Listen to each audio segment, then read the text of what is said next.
1장 9절로 13절까지의 말씀인데요. 우리 다 같이 일어나셔서 또 오늘 하나님 주시는 말씀 받도록 하겠습니다. 마가복음 1장 9절로 13절까지의 말씀입니다. 함께 읽겠습니다. 그때 예수께서 갈릴리 나사렛으로부터 와서 요단강에서 요한에게 세례를 받으시고 곧 물에서 올라오실새 하늘이 갈라짐과 성령이 비둘기같이 자기에게 내려오심을 보시더니 하늘로부터 소리가 나기를 너는 내 사랑하는 아들이라 내가 너를 기뻐하노라 하시니라. 성령이 곧 예수를 광야로 몰아내신지라. 광야에서 40일을 계시면서 사탄에게 시험을 받으시며 들짐승과 함께 계시니 천사들이 수종 들더라. 아멘. 자리에 앉으시기 바랍니다. 오늘 말씀드린 대로 특별하게 튀르키예와 시리아를 위해서 구제 헌금을 드리기로 했는데요. 우리 이 시간에 잠깐 같이 그것을 위해서 기도하기를 원합니다. 그곳에 고통받는 사람들을 이 시간 기억해 주시고 하나님 그들에게 평안을 주시고 하나님 그들에게 하나님의 살아계심을 나타내시며 그 세상의 이방 종교와 세상 가운데에서 방황하면서 빛을 잃어버린 그들 가운데 거룩한 진리의 빛이 드러나고 그들에게 전달되어질 수 있도록 해달라고 하나님 오늘 우리의 마음을 들여서 그들을 돕고자 합니다. 이것이 이 물질이 그들에게 귀한 복음의 통로가 되게 사용하여 주시옵소서. 우리 그것을 위해서 우리 시간에 잠깐 기도하고 제가 기도하도록 하겠습니다. 함께 소리내어서 기도하겠습니다. 사랑의 하나님 아버지 감사합니다. 아버지 하나님 오늘 우리에게 하나님 아버지 이 땅의 이웃을 돌아보고 하나님 아버지의 사랑을 전하는 그러한 기회를 우리에게 허락하여 주시니 감사합니다. 우리에게 주신 것, 우리에게 보호하여 주시고 우리를 인도하여 주신 것, 우리와 함께 하시고 우리를 살려주시고 우리에게 생명을 주신 것, 아버지 하나님의 그 모든 것들이 우리에게 은혜요 아버지 하나님 그것이 하나님으로부터 왔음을 고백합니다. 이제 그것을 가지고 하나님 이 땅에 고통받고 신음하는 자들에게 나누어 주기를 원합니다. 흘려보내기를 원합니다. 주님이 우리에게 주신 사랑을 우리가 꼭 가지고 있어 봐야 아버지 하나님 그것은 아무런 의미가 없음을 고백합니다. 주님 그것이 그들에게 흘러갈 수 있도록 인도하여 주시옵소서. 특별히 튀르키예와 시리아를 아버지 하나님 기억하여 주시고 아버지 하나님 이 재난과 재해로 말미암아 고통받고 신음하는 그들 아버지 하나님 고통 가운데 아버지 하나님 절망하고 아버지 하나님 아무런 희망 없이 낙심 가운데 빠져있는 그들 아버지 하나님 그들에게 이 복음의 빛이 아버지 하나님 그리스도의 사랑이 아버지 하나님 그 놀라운 은혜가 그들에게 전달되어지기를 원합니다. 그것을 위하여 우리에게 주신 것을 나눕니다. 아버지 우리에게 주신 그 마음 아버지 하나님 그것을 가지고 하나님 그들을 향하여 기도합니다. 하나님 아버지 이 우리의 마음을 주님 우리에게 그 긍휼한 마음을 주셨사오니 그것을 통하여 그들에게 복음이 흘러가게 하시고 그리스도의 사랑이 드러나게 하시고 아버지 하나님 그 땅에서 일하는 선교사들을 통하여서 다시 한번 생명의 빛이 임하도록 역사하여 주시옵소서. 어둠 가운데 있었던 그 모든 과거의 일들을 뛰쳐내고 아버지 하나님 이제는 생명의 빛으로 일어나는 자들이 되게 하여 주시옵소서. 아버지 하나님 모든 아버지 사회적으로 무너져버린 것들이 아버지 하나님 이제 우리의 물질들로 말미암아 우리의 기도로 말미암아 응답하신 하나님의 은혜로 다 빨리 회복되어지고 복구되어지게 일하여 주시옵소서. 많은 이들이 수고합니다. 많은 이들이 긍휼한 마음으로 그들을 향하여 아버지 하나님 돕습니다. 그 손길을 통하여 하나님 아버지 그 땅에 정말 어린아이부터 아버지 하나님 그 나이든 모든 자들이 하나님 이제 살아계신 하나님을 다시 보게 하여 주시고 살아계신 하나님 앞에 나아가게 하시고 복음을 아버지 하나님 복음 앞에 아멘으로 받아들이는 믿음으로 아버지 하나님 그 복음을 따라가는 아버지 하나님 그 땅이 되도록 인도하여 주시옵소서. 그렇게 주님 우리 교회를 사용하여 주시고 우리가 드리는 물질들을 사용하여 주시옵소서. 우리의 마음과 우리의 기도에 응답하여 주시옵소서. 그렇게 하나님 일하여 주실 줄 믿습니다. 주님 감사합니다. 우리의 삶뿐만 아니라 우리의 이웃을 돌아볼 수 있는 마음을 주시니 감사합니다. 주님께서 우리를 사랑하셨던 그 사랑과 그 긍휼한 마음을 우리가 또한 가지고 우리의 이웃에게 눈길을 돌려 그들을 향하여 도움의 손길을 펼치게 하시니 감사합니다. 하나님 그 무너진 곳 아버지 하나님 그 쓰러진 곳 고통과 절망과 낙심과 정말 아무것도 볼 수 없는 어둠만이 가득한 그 땅을 주님 불쌍히 여겨 주시옵소서. 이제라도 그곳에 다시 예수 그리스도의 그 진한 사랑이 증거되어지고 선포되기를 원합니다. 그 사랑으로 말미암아 뿌려지는 씨앗을 받는 자들이 되기를 원합니다. 하나님, 우리는 물질로, 작은 물질로 그들을 도울 뿐이지만 우리의 기도가 힘이 있음을 믿사오니 우리의 기도에 응답하여 주시고 그 땅에 빨리 회복되고 복구되어지고 그들의 겉으로 보여지는 모든 것들이 빨리 치유될 뿐만 아니라 그것을 통하여 그들의 영이 살아날 수 있는 기회로 삼아 주시옵소서. 그들이 다시 복음 앞에 서게 하시고 다시 하나님을 받아들이게 하시고 예수 그리스도를 믿음으로 따라가기로 결단하는 그 땅이 되게 인도하여 주시옵소서. 그리하여서 정말 2000년 전에 오셔서 그 복음을 위하여 수고하였던 그 사도들의 발걸음, 그 복음을 위하여 목숨을 주셨던 예수 그리스도의 그 마음이 그 땅을 다시 회복시키는 일을 온 열방이 보게 하여 주시옵소서. 그것을 위하여 일하실 주님을 찬양합니다. 오늘 또한 이렇게 말씀을 나눌 때에 이 말씀이 하나님 우리에게 위로가 되고 우리를 다시 살리는 생명이 되게 인도하여 주시옵소서. 선포되는 말씀을 따라 하나님 우리에게 주신 이 세상을 더욱더 힘있게 달려가는 모든 성도 되게 은혜를 더하여 주시옵소서. 감사드리며 예수 그리스도의 이름으로 기도드리옵나이다. 아멘. 이렇게 헌금과 구제에 참여해 주신 여러분 모두를 주의 이름으로 축복합니다. 이 시간에 또 서로 함께 얼굴 보면서 인사 나누도록 하죠. 더 무더위 속에 여러분 만나서 반갑습니다. 주의 평안이 여러분 가운데 임하기를 원합니다. 주님의 축복이 여러분의 가정 가운데 임하기를 원합니다. 여러분의 모든 문제와 상황이 주 예수의 이름으로 풀려지기를 원합니다. 이렇게 다들 축복하시고 인사하셨죠? 네, 여러분의 가정과 여러분의 삶 가운데 그런 하나님의 평강이 늘 함께 하시기를 다시 한번 주 예수 그리스도의 이름으로 축원을 드립니다. 올해는요 4월 9일이 부활주일입니다. 그래서 오는 22일부터 이제 사순절을 지키는 교회들은 이제 사순절이 시작되게 됩니다. 사순절에 대해서 사실은 개혁교회 쪽에서는 특별하게 이렇게 언급하는 교회들이 많지 않아요. 특별히 이제 장로교 쪽에서는 더더욱 그런데요. 이 사순절 기간에 어떤 절기로 기념하고 이것을 무엇으로 고난에 참여하고 물론 그런 것도 의미 있고 좋은 일입니다만은 이 사순절 기간을 여러분들이 하나님 앞에 더 가까이 나아가는 시간으로 삼으시고 그러한 훈련과 그러한 연단의 기회로 삼으시면 여러분에게 영적인 유익이 있을 것이라고 믿습니다. 이 세상의 권세로부터 우리의 믿음을 지키고 우리의 신앙을 굳건하게 세워가는 그러한 시간으로 삼으시라는 거죠. 그것을 위해서 여러 가지 훈련 방법들이 있어요. 옛날부터 해왔던 것도 있고 지금도 여러 교회들이 이용하는 방법들이 있는데 여러분 무엇이 되든지 하나 정도 마음을 정해서 이 40일은 내가 하나님 앞에서 무언가 해봐야겠다. 내가 하나님 앞에서 성경 통독을 복음서를 끝내야겠다. 제가 이제 가피풀에 복음서 통독을 사순절 기간 동안 할 수 있도록 프로그램을 만들었어요. 이제 수요일 되면 열릴 거예요. 그럼 복음서 하루에 2장 정도 읽더라고요. 46일이죠. 정확하게는. 그 기간 동안에 2장씩 읽는 거니까 내가 한번 정해서 복음서 이번 기회에 끝내야지. 그 정도. 아니면 그거 외에도 그 가피풀에서 제공하는 작년에 했던 성경 구절들을 또 사순절 기간 동안 하는 것도 만들었어요. 이거든 저거든 아니면 여러분이 지금 진행하고 있는 성경 필사를 좀 나름대로 좀 어떤 그 질서를 정해서 이번 사순절 기간은 좀 이렇게 한번 해봐야겠다. 그런 것들을 여러분 스스로 정하시고 한번 해보십시오. 안 하고 아무것도 안 하는 것보다 여러분 뭔가 도전하시고 뭔가 시도하시면 그것을 통하여서 하나님께서 여러분의 마음을 받으시는 것이지 마음은 있습니다 하면서 아무것도 행하지 않으면서 하나님께서 그저 은혜만 더해 주시기를 원한다면 하나님께서는 어떠한 은혜도 우리에게 주시지 않을 것입니다.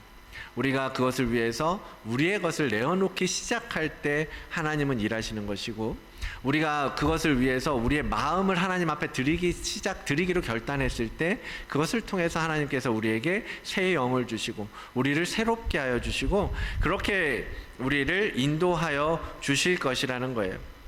그래서 예수겔에 새 영을 너희 속에 두고 새 마음을 너희에게 주신다라고 말씀하시잖아요. 너희 육신에서 굳은 마음을 제거하고 부드러운 마음을 줄 것이라고 말씀하십니다. 하나님의 영을 우리 속에 두셨다라고 말씀하세요. 그래서 여러분, 이 기회에 우리의 마음을 하나님 앞에 집중하여 나아갈 때 하나님께서 그렇게 새 영을 주셔서 우리로 하여금 이 사순절 기간을 통하여서 그리스도의 십자가의 고난과 부활을 더 깊이 있게 묵상하게 하시고 그렇게 부활 가운데 참여할 수 있도록 해 주실 것 줄 믿습니다. 그런데 이런 훈련들을요, 이것도 해야 돼? 사순절 됐으니까 이거 해야 돼? 그런 의무처럼 받아들이신다면 하지 마십시오. 안 하시는 게 낫습니다. 그것이 아니라 정말 나도 영적으로 성장하고 싶어? 나도 이번 기회에 하나님과 좀 더 가까워지고 싶어? 그런 갈망이 있고 그런 열망이 있고 그러한 사모함이 있다면 이런 프로그램들을 통해서 한번 해보시라는 것입니다.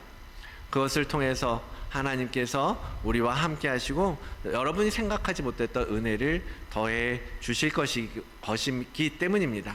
그래서 여러분, 이번 사순절은 이런 신학적인 교리적인 어떤 여러 가지 옳다 그르다 한다 안 한다 말이 많지만 그냥 1년 내내 아무것도 안 하잖아요.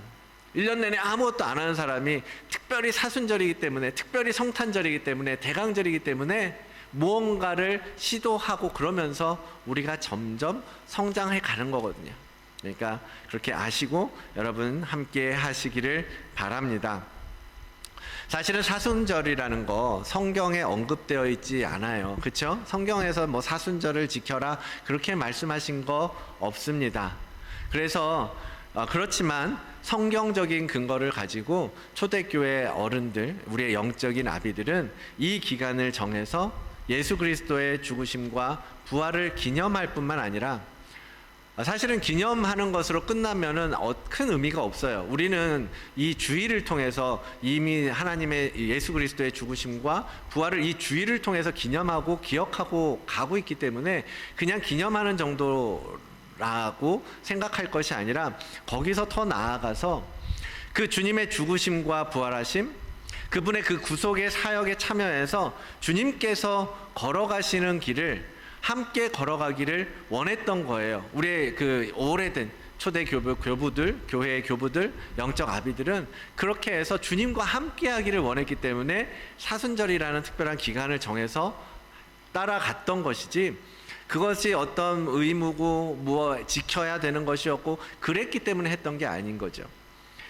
거기에는 정말 하나님의 특별한 은혜가 있다라는 것을 그들은 경험을 한 거예요. 그러니까 후배들에게, 다른 사람들의 성도들에게 너희도 한번 해봐라, 그 은혜를 한번 경험해봐라 라고 권면하고 거기에 성도의 유익이 있다고 생각했기 때문에 그것을 한번 해보십시오 라고 했던 거거든요. 물론 그 배경에는 예수 그리스도의 40일간의 금식, 광야에서의 시간이 있었습니다. 주님께서는 공생애를 시작하는 시점에 그 공생애를 어디서부터 시작해요? 광야에서부터 시작하셨어요. 주님이 하나님의 아들이신데, 그리고 신이신데 왜 광야에 들어가셔서 마귀에게 시험을 받으셔야 했겠습니까? 하나님의 아들이 마귀에게 시험을 받는다라는 말 자체가 어쩌면 누군가에게는 걸림이 될 수도 있어요. 우리는 하나님의 아들이라고, 신의 아들이라고, 신이라고 믿고 구주라고, 구원자라고 믿는데 그 주님이 한낱 그냥 마귀에게 시험을 받으신다라는 것이 받아들여지지가 않을 수도 있다라는 거죠. 아이러니하죠. 세상을 창조하신 하나님의 아들이 왜 마귀에게 시험을 받아야 하는 거지? 라는 생각이 들 수도 있잖아요. 물론 주님은 그 시험을 다 쳐내고 승리하시기는 했지만, 과연 예수 그리스도가 마귀와의 시험을 이기는 것으로 내가 마귀하고 싸워서 이기는 하나님의 아들 맞잖아 라고 자신의 그 그 정체성을 마귀와의 시험을 통해서 증명해낼 필요가 있었을까요? 없죠. 하나님의 아들이 왜 그런 걸 통해서 자신의 존재를 증명해야 하겠습니까?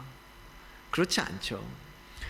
그런데 왜 주님은 지금 제일 먼저 광야에 들어가셨고 이해되지 않는 마귀의 시험을 주님이 받으셔야 했는가? 오늘 말씀을 통해서 그 부분을 살펴보고자 하는 것입니다. 광야에 왜 들어가셨을까? 그 이유는 앞으로 주님께서 이 땅에서 하실 일, 하나님 주님께서 이 땅에 오셔서 정말 하시려고 하는 것이 무엇인지 그것을 친히 보여주시려고 하는데 있었다라는 것입니다. 아니, 그것을 보여주시는 것뿐만 아니라 그것으로 끝나는 것, 이렇게 나는 이런 이유로 왔어 라고 보여주시는 것뿐만 아니라, 그러니 너희도 내가 갔던 것처럼 너희도 그렇게 해야 돼, 너희도 그렇게 될 거야 라는 것까지 주님은 보여주시기 위해서 친히 모델이 되어주셔서, 모범이 되어주셔서 광야에 들어가셨고 마귀와의 시험을 통하여서 그 금식을 이기고 그 시험을 이기는 데까지 나가셨다라는 것입니다. 그러면 주님께서 이 땅에 오신 이유는 뭡니까? 정말로 이 땅에 오신 그 진짜 이유라는 것, 그것 때문에 광야에 들어가시고 마귀와 함께 시험을 받으셨다고 하는데 그 이유는 무엇입니까? 여러분은 그 이유가 무엇이라고 생각하십니까? 아마 우리 중 대부분은 주님이 이 땅에 오신 이유, 가장 먼저 우리가 꼽을 것은 우리를 구원하시기 위해서요 라고 말씀하실 것입니다. 거기에는 물론 여러 가지 의미가 있죠. 포함되어 있습니다. 하나님께서 우리를 구원하셔서 하나님 나라의 백성이 되게 하셨고, 하나님 나라의 소유된 자가 되게 하셨고, 그리고 영원한 생명을 주셨고, 그런 여러 가지 의미가 있죠. 물론 맞는 말입니다. 주님은 우리를 구원하시기 위해 오신 것 맞아요. 그런데 그것은 우리의 관점에서 더 부각되어지는 거죠. 나를 구원하기 위해서 오셨다라는 것이 우리의 생각 속에 깊이 자리 잡고 있는데요. 사실은 그 구원을 이루기 위하여 하나님의 관점에서는 그 가장 시작점에서 해야 될 일이 뭐냐면 그 구원을 방해하는 원인을 제거하는 일이 필요하지 않았겠습니까? 하나님의 관점에서는, 예수 그리스도의 관점에서는 바로 마귀의 일을 멸하는 것, 그것이 더 먼저 우선되어야 됐고 더 중요했기 때문에 오셨다라고 성경은 기록하고 있습니다. 요한일서에 이렇게 말합니다. 하나님의 아들이 나타나신 것은 마귀의 일을 멸하려 하심이라. 하나님이 이 땅에 오신 것은 마귀를 멸하기 위해서 오신 것이다 라고 사도 요한은 기록하고 있는 거예요.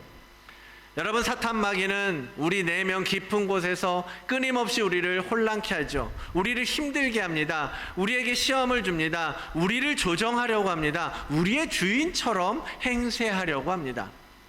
그러한 사단 마귀가 우리를 주님으로부터 계속해서 분리시키려고 하기 때문에 하나님은 먼저 무엇을 하신 거예요? 그 마귀의 일을 멸하는 것이 필요하셨다라는 거예요.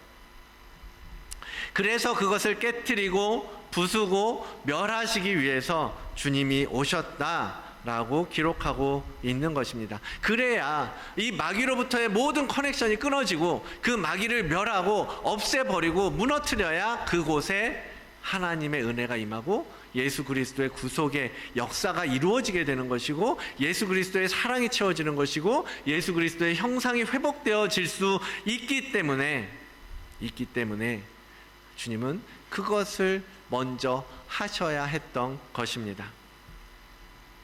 그래 제자들에게 또 가서 병을 고치고 병자를 살리고 귀신도 쫓아내라고 하시잖아요. 그러려면 뭘 해야 돼요? 그들 마음속에 먼저 마귀를 잡아야 될 거 아닙니까? 마귀를 무너뜨려야 되는 것 아니겠습니까? 그래서 주님은 그것을 위해 오셨고 친히 그들이 쥐고 있는 그 죽음의 권세를 깨트리고 부활하심으로써 그 마귀의 일을 완전히 멸하시는 일을 이루신 거죠. 광야에서의 그 주님의 시간은 그런 의미였던 것입니다. 주님은 이 사건을 통해서 하나님의 아들이심을 증명하셨을 뿐만 아니라 실제적으로 마귀의 계략을 깨트리고 승리하신 것을 보여주신 거예요. 그리고 그것을 너희도 그렇게 하라고 하시는 거예요. 너희도 그런 여정을 걸어가게 될 거라는 거예요. 광야에 들어가게 될 것이고, 광야 속에서 훈련받고 연단받아서 마귀의 시험을 이겨내고 그 승리를, 내가 했던 그 승리를 너희도 맛보게 될 것이다. 그렇게 하라고 우리에게 가르쳐 주시는 것입니다. 그래서 우리가 구원을 이루어가기 위해서 먼저 해야 될 첫 번째 일은 우리의 혼을 꽉 붙잡고 있는 그 마귀를 없애버려야 하는 일입니다. 주님이 하신 것처럼 그 시험을 이기고 광야를 넘어서서 이 마귀를 완전히 몰아내는, 그렇게 살아가는 것이 우리의 삶이고 우리의 모습이 되어야 한다라는 거죠. 그래서 우리가 이 사순절과 같은 훈련과 연단의 시간을 지나면서 우리의 영이 강해지는 거죠. 점점 더 예수 그리스도를 채워지는 거예요. 점점 더 마귀와 대적할 수 있는 힘을 갖게 됩니다. 그래서 마지막에는 어떻게 돼요? 능히 마귀의 일을 깨트리는 자로 살아가게 되기를 정말로 여러분에게 그런 모든 것들을 축복합니다. 이러한 하나님의 의도, 하나님께서 왜 이렇게 하셨는가 하는 의도는, 이 사건이 주님께서 광야에 들어가신 일이 세상 권세나 다른 어떤 힘 때문이 아니라 주님 스스로 주님 자신의 의지로 들어가지 않았다라는 것을 우리가 본문을 통해서 알 수 있게 되는 것입니다. 하나님의 삼위 하나님의 역사 안에서 이것이 이루어졌다라는 점에서 확실하게 드러난다라는 거죠. 본문에 보니까 오늘 광야로 주님을 몰아가신 건 누구예요? 성령이 그렇게 하셨다라고 말씀하고 계십니다. 거기에는 성령 하나님의 이끄심이 있었다라는 거죠. 거기에는 하나님의 경륜이 있었다라는 말입니다. 여러분, 그 앞에 본 본문 9절로 11절을 보니까 뭐라고 그래요? 그 앞에 있는 사건이 뭐였죠? 예수님이 세례 받으시는 장면이에요. 그죠? 예수님의 세례 장면인데요. 그 세례 장면의 핵심에 뭐가 있습니까? 우리 흔히 말하는 게 있어요. 삼위 하나님이 등장하는 몇 안 되는 장면 중에 하나라고 말합니다. 그래서 예수 그리스도가 세례 받으시는 장면에서 성부 하나님, 성자 예수님, 성령 하나님이 모두 등장하고 계신다라는 거죠. 그만큼 이 삼위 하나님의 어마어마한 등장으로 말미암아 사람들은 정말 휘둥그레지는 거잖아요. 놀래는 그 시간에, 그 자리에서 이제는 세례를 받으시고 예수님께서 공생애를 시작하시면서 이제는 본격적으로 싸움에 나서서 원래 오셨던 그 이유처럼 마귀를 멸하고 대적들을 물리치고 승리의 깃발을 높이 들고, 그래서 나를 따르라 하고 그러실 것만 같은데, 그런데 성령님은 오히려 어떻게 하셔요? 곧 예수를 광야로 몰아내신지라. 삼위 하나님의 놀라운 임재 가운데에서 예수 그리스도를 향하여서 하나님께서 너는 내 아들이라 말씀하시고 높여주시는데, 그 순간에 성령 하나님은 그 예수를 이끌고 광야로, 아무도 없는 광야로 이끌고 가신 거예요. 그만큼 마귀의 일을 멸하는 것이 하나님에게는 너무나 중요한 문제였고 우선되는 문제였기 때문입니다. 그래서 그 어떤 사역에 임하기보다도 먼저 예수 그리스도를 광야로 끌고 가신 거죠. 그곳은 사람의 몸으로는 정말 견디기 힘든 연단, 고통을 넘어서요, 정말 그 마귀의 시험까지 그런 곳이에요. 그런데 그곳으로 예수 그리스도를 몰고 나가셔서 그 모든 것들을 깨트리도록 하셨다라는 거죠. 그것을 위해서 삼위 하나님은 주님과 함께 하셨습니다. 누가복음에는 보니까요, 성령에 이끌리시면서 40일 동안에 광야에 계셨다라고 기록해요. 성령 하나님이 계속 성자 예수 그리스도와 함께 하셨다라는 거죠. 그만큼 이 광야에서의 사건은 우리에게 큰 의미가 있는 것이고 하나님에게도 너무나 중요하고 핵심적이었던 일이라는 것을 보여주는 겁니다. 그러면서도 또 다른 측면은 뭐냐면 삼위 하나님께서 함께 일하셨기 때문에 광야는 오히려 뭐예요? 주님에게 복이 되고 은혜로운 시간이었던 거예요. 주님은 성자 예수 그리스도는 인간의 몸을 입고 오셨어요. 우리처럼 똑같이 고통받으시고 정말 먹어야 하는 것이고 목이 마르고 배가 주리는 그러한 사람이셨단 말이에요. 그런데 이 40일간의 고통, 금식, 광야에서 이 외로움 얼마나 인간으로서 큰 고통의 시간이었겠습니까? 그러나 마치 태초에 천지창조를 하실 때에 말씀으로 천지창조를 하듯이요, 이 사탄의 시험도 마귀의 시험도 예수 그리스도는 말씀으로 지금 다 이기시잖아요. 그렇죠? 마치 천지를 창조하듯이 마귀를 향하여서 그때 삼위 하나님이 함께 하시면서 이 만물을 창조하신 것처럼 이 사단 마귀의 일을 깨트리면서 삼위 하나님이 함께 일하시면서 그때의 느낌, 이 삼위 하나님이 함께 하시는 그 느낌, 그것이 있었기 때문에 예수 그리스도는 그 광야에서의 40일의 시간도 정말 그 고통조차도 감내하면서 그거보다도 더 큰 행복감을 느끼는 시간이 아니었을까. 사랑하는 성도 여러분, 언제 여러분은 성령님과 함께 있음을 느끼며 사십니까? 잘 먹고 잘 살 때입니까? 아니죠. 오히려 그때는 대부분의 사람들은 주님을 찾고 성령의 충만함을 누리기보다는 세상의 쾌락과 욕망에 더 가까이 나아가게 됩니다. 왜냐하면 인간은 그렇게 타락한 혼의 지배를 받기 때문이에요. 그러나 광야 같은 상황 속에서 정말 아무도 없는 것 같은 그 시간에 오히려 우리는 주님을 더 부르짖게 되고 더 주님을 갈망하게 되지 않습니까? 그리고 그렇게 부르짖는 우리들에게 주님은 함께 하심을 느끼게 하시잖아요. 아, 하나님이 그래도 나를 기억하고 계시는구나. 하나님이 그래도 살게 하시는구나. 그래도 하나님 앞에 감사의 제목을 주시는구나. 그렇게 성령의 보호하심을 경험하게 하시지 않습니까? 그래서 이 고통스러운 광야를 우리는 은혜의 시간이라고 부르는 거예요.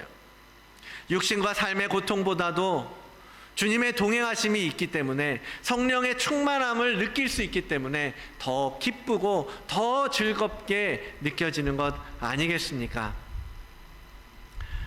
어려움의 터널을 지나가는 성도님들이 계시다면 그곳이 오히려 주님이 더욱 선명하게 분명하게 우리와 만나주시는 곳임을 믿고 구하시기 바랍니다. 주님, 이 광야에서 나를 이끌어 주십시오. 나는 홀로입니다. 그러나 주님이 함께 하신다면 나는 이 광야를 지나갈 수 있을 줄 믿습니다. 이 광야 가운데에서 주님이 나와 함께 하심을 내가 경험하고 느끼도록 인도해 주십시오. 그러면서 삼위 하나님과 함께 하실 때에 내가 이 마귀의 시험을 넉넉히 이길 줄 믿습니다. 그러한 마귀를 깨트리는 주님의 사람이 되게 하여 주시옵소서. 그렇게 간구하는 여러분들 되시기를 바랍니다. 그런데 마귀의 일을 멸하는 것이 도대체 왜 중요한 겁니까? 여러분, 우리가 상대를 제압하려면 먼저 강한 자를 꺾어야 하기 때문입니다. 다윗이 골리앗을 넘어뜨렸을 때 그 골리앗이 넘어지는 것으로 말미암아 그 강한 블레셋 군대가 혼비백산에서 도망했던 것처럼 우리의 혼을 지배하고 있는 악한 마귀의 세력들을 쳐내야 우리가 주님의 거룩하고 정결한 신부의 모습을 회복하고 하나님 나라에 들어가기에 합당한 자들이 될 수 있기 때문입니다. 마태복음에 이렇게 말씀하고 계십니다. 사람이 먼저 강한 자를 결박하지 않고서야 어떻게 강한 자의 집에 들어가며 그 세간을 강탈하겠느냐. 결박한 후에야 그 집을 강탈할 것 아니겠느냐. 너무 상식적이죠. 너무 상식적이에요. 우리의 내면의 세계에서도 마찬가지라고 주님은 말씀하시는 거예요. 똑같이 적용된다라는 거예요. 우리의 혼의 집을 차지하고 있는 그 강한 자 사탄 마귀를 쫓아내고 결박해야, 그래야 내 집을 내가 내 집처럼 사용할 수 있는 것이고, 내 집에 주님을 주인으로 모셔들여서 주님과 함께 거하는 주님의 집이 되게 할 수 있기 때문에 먼저 우리는 사탄 마귀를 결박하는 일에 먼저 최선을 다해야 한다라는 거죠. 이 기간에 정말로 주님의 십자가와 부활을 기다리는 우리의 마음, 이 시기에 우리가 집중해야 하는 것은요, 우리의 혼을 차지하고 있는 그 마귀의 생각, 마귀의 방식, 사단의 그 혼탁하고 혼미케 하는 것들을 치우고 잘라내고 깨끗하게 비워야 하는 것입니다. 그래야 주님의 부활에 연합하여서 새로운 부활 생명을 받을 수 있기 때문입니다. 에베소서에서 말씀하고 계시는 것처럼 우리의 싸움은 악의 영들을 상대하는 거죠. 우리는 영적 전쟁을 치르는 사람들인 거예요. 눈에 보이는 일, 그것으로만 우리가 살아가는 것이 아니라 사실은 우리의 비하인드에서 영적인 세계에서 이루어지는 이 싸움을 우리는 싸워가는 자들인 겁니다. 이 세상의 주관자, 통치자, 어둠의 권세하고 싸우는 거예요. 그러니까 그 세력을 먼저 결박하지 않으면 우리는 우리의 집조차도 우리 마음대로 쓸 수 없는 그러한 삶을 살 수밖에 없다라는 것입니다. 사실은요, 우리가 늘 뒷북을 치면서 사는 거 알고 계십니까? 이 악의 주관자들은요, 우리를 무너뜨리려고, 우리를 자신의 손아귀에서 놓치지 않으려고요, 계속해서 작전을 짜요. 전략을 세웁니다. 그리고 하나씩 틀을 맞춰가요.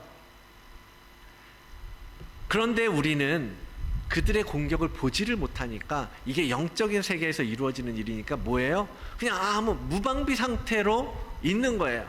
무방비 상태로 있다가 마지막에 어떨 때 우리가 이제 눈치를 채요? 그것이 실제적으로 상황으로, 환경으로, 실제적인 공격으로 우리 눈에, 우리의 이 세상살이에서 드러날 때 되면, 아이고 사단이 우리를 공격하는구나, 그러면서 그제서야 기도하기 시작하고, 그제서야 하나님 찾고, 하나님 이 어려운 가운데서 우리를 구원하여 주시옵소서, 하나님 이 문제를 풀어주십시오, 그제서야 기도하기 시작한다라는 거죠. 사실은 그것을 위해서 사탄이 얼마나 많은 작업을 했겠어요. 우리를 교회에 나가지 못하게 하기 위해서, 우리에게 분노와 정말 그 어려움, 관계를 깨트리기 위해서, 감정을 무너뜨리기 위해서, 우리의 영적으로 믿음을 흐릿하게 하고 연약하게 하기 위해서 얼마나 많은 작업을 해왔겠습니까? 그런데 그거 다 해놓고 마지막에 빵 터트리면 그제서야, 내가 뭘 잘못한 거지?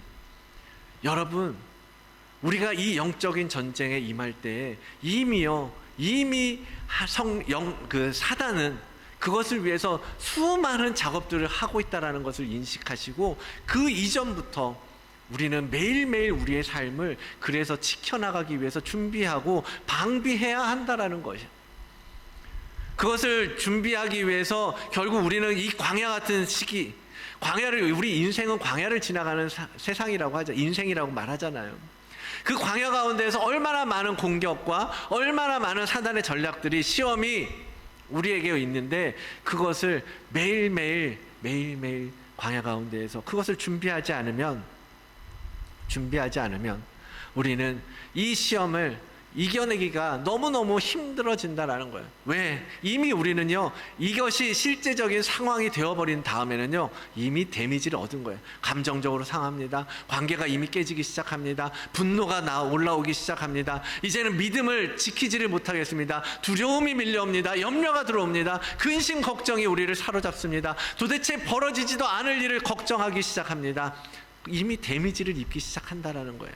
여러분, 우리는 매일매일 그러한 일들이 벌어지기 이전부터 이미 우리의 영을 끊임없이 공격해오는 영적인 전쟁에 있는 군사임을 기억하시고, 그것을 위해서 준비하시기를 바랍니다.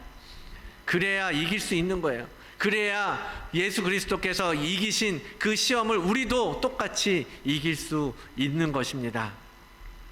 그 광야에서 삼위 하나님의 보호하심을 받고, 그래서 시험을 이기고 그 시험을 대비하고 능히 십자가를 질 수 있는 그런 성도로 준비되고 그렇게 서야 하는 것입니다.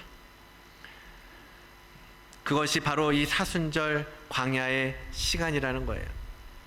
그래서요, 초대교회 교부들은 이 기간을 열려진 혼의 구멍을 막는 기간이라고 말을 했다는 거예요. 열려진 혼의 구멍을 막는 시간. 여러분, 타락한 우리 혼에는요, 커다란 구멍이 생겨 있는 상태입니다.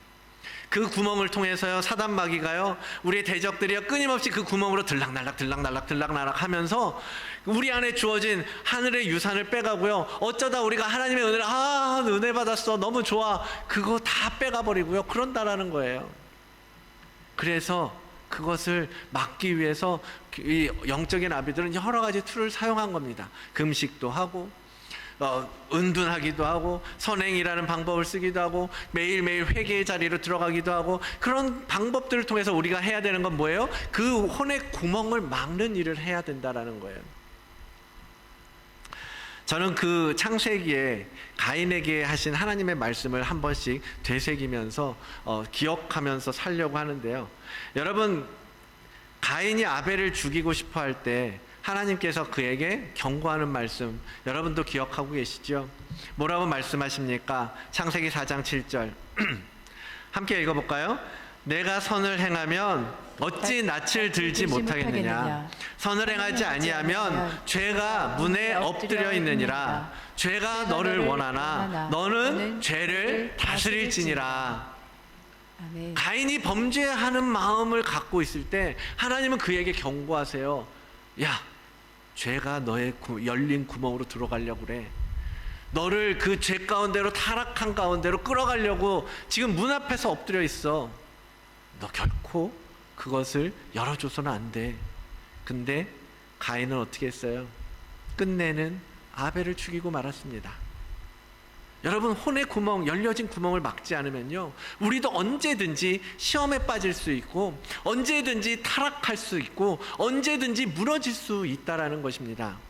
여러분, 수많은 목사님들이 어떤 정말 너무너무 잘 사역을 하시다가 어느 순간 세상의 욕을 먹으면서 무너지고 마는 것을 우리는 너무 많이 보잖아요. 왜? 혼의 구멍이 뚫려 있었던 거예요. 저는 그렇게 봅니다. 우리가 그것을 매년 이 사순절 기간, 그리고 여러분의 삶 가운데, 사실은 절기라는 개념이 아니라요, 우리가 1년 365일 예수 그리스도의 삶의 방식으로 살아간다면 뭐 절기를 따로 지킬 필요 없죠. 절기라고 해서 뭘 해야 되고 뭐 그렇지 않아요. 그런데 그게 안 되니까 이렇게라도 해서 우리의 어떤 프레임을 바꿔야 되는 거예요. 나 중심의 생활, 나 중심의 생각, 나 중심의 사고를 바꾸기 위해서 하나님 중심의 것으로 바꾸고 하나님의 방식으로 바꾸기 위해서 올해는 이 시간에 이만큼의 노력을 하고, 또 다음번에 또 한 번 하고, 이번에 안 됐어도 또 시도하고 또 도전하고 또 그러면서 내게 주신 24시간을 하나님의 방식으로 바꿔가는 거예요. 그렇게 해서 열려진 혼의 구멍을 막아야 한다라는 것입니다. 그래서 얼마나 많은 순간 여러분, 죄가 우리 앞에 엎드리고 우리를 유혹하고 시험에 걸려들게 하는지 몰라요. 광야에서 시험하는 것처럼 말입니다. 여러분, 그 시험에 능히 이길 수 있겠습니까? 사단이, 마귀가 예수 그리스도에게 했던 그 3가지 시험 단 하나라도 여러분 이기기가 쉬울까요? 여러분, 이 세상에서 누군가가 나도 모르는 사이에 그러한 시험 문제를 가지고 왔을 때 여러분 취하지 아니하고 택하지 아니하고, 아니 나는 그걸 절대 거부할 거야 라고 말할 자신 있을까요? 우리가 이겨낼 수 있을까요? 그러한 일들을 이 기간에 조금 더 집중해 보시라는 것입니다.